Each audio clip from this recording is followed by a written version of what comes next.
सभी मित्रों को नमस्कार करता हूँ। मित्रों, मेरी एक कविता हसीन प्यारे लम्हे, इस कविता के 15 भाग आपके सामने आ चुके हैं। आज वो 16वां भाग लेकर के इस कविता का मैं आपके सामने आया हूँ।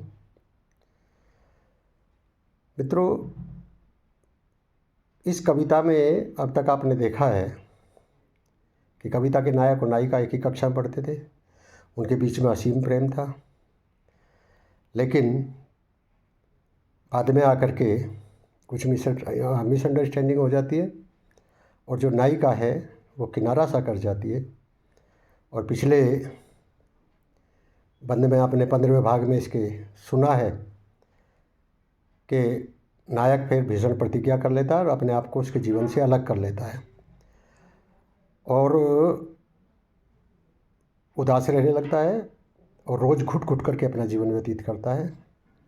तो आज देखते हैं 16वें भाग में कविता का नायक किस तरीके से अपनी शिकायत रख रहा है, किस तरीके से अपनी स्थिति का वर्णन कर रहा है। तो प्रस्तुत है हसीन प्यारे लम्हे भाग 16। कविता कुछ इस तरह से थी। हमें जब आशिकी वाला जमाना याद आता है, वचन हर हाल में अपना निभाना याद आता है। अब मित्रों, यहाँ वचन की बात, जो भीषण प्रतिज्ञा उसने की थी कि अब कभी नहीं मिलेंगे हम, तो उस वचन की बात कर रहा है। और अगली लाइन में एक शब्द आएगा लखाना, क्षेत्रीय भाषा का शब्द है देखना। देखना को यहाँ क्षेत्रीय भाषा में लखाना, उसकी तरफ नहीं लखाया, वो मेरी तरफ नहीं लखाया, तो यहाँ लखाना शब्द का मतलब देखना है।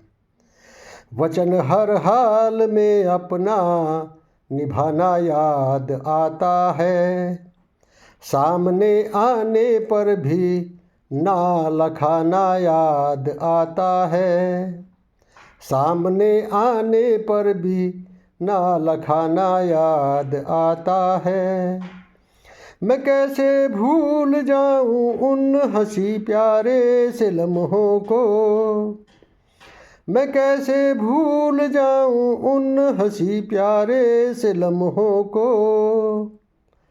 जन्मदिन भी तेरा अब ना मनाना याद आता है, जन्मदिन भी तेरा अब ना मनाना याद आता है। हमें जब आशिकी वाला जमाना याद आता है। बहुत बहुत धन्यवाद आपका, बहुत बहुत आभार।